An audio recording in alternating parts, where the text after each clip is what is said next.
In Mexico, a masked rebel icon has come out of hiding for the first time in 5 years to announce he will step down. Known as Subcomandante Marcos, he's been the public face of the Zapatista rebellion movement in Chiapas state. He says his persona is now dead and a new one will take his place.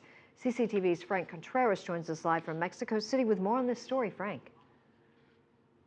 Yes, thanks, Susan. This, of course, is the leader of the Zapatista rebel movement, at least the public face of this indigenous movement that took up arms against the Mexican government in 1994. That was the same year, as you'll remember, that the North American Free Trade Agreement went into effect. Indigenous people across this country were concerned that it would impact them in a very negative way, and in the southern part of Mexico, they decided to take up a rebellion against the Mexican government. They were demanding things like schooling and health clinics, things like that. This happened in the southern state of Chiapas, a place where children and elderly indigenous people are still dying from curable diseases. And so Subcomandante Marcos was out of the public eye for a long time, since 2007. He said that he would stop being involved in politics with the Zapatista movement, though that movement has continued during all this time. And now he came out again on Sunday saying that he'll be changing his name and that this icon, Subcomandante Marcos, will no longer exist. Susan.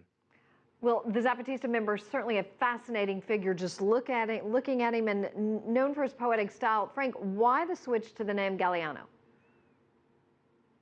He's switching to the name Galeano because that's a reference to a Zapatista teacher who was killed in violent clashes over land earlier this month of May 2014 in Mexico's southern state of Chiapas. It's a place where land conflicts have taken place over the centuries.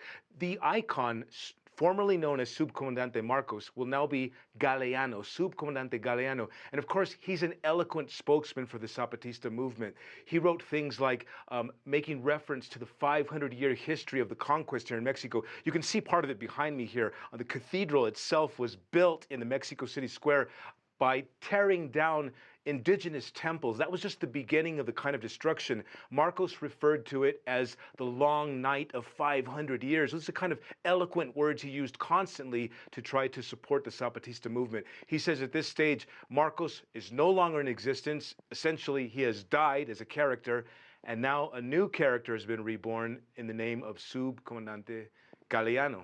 Susan. Frank Contreras reporting live from Mexico City.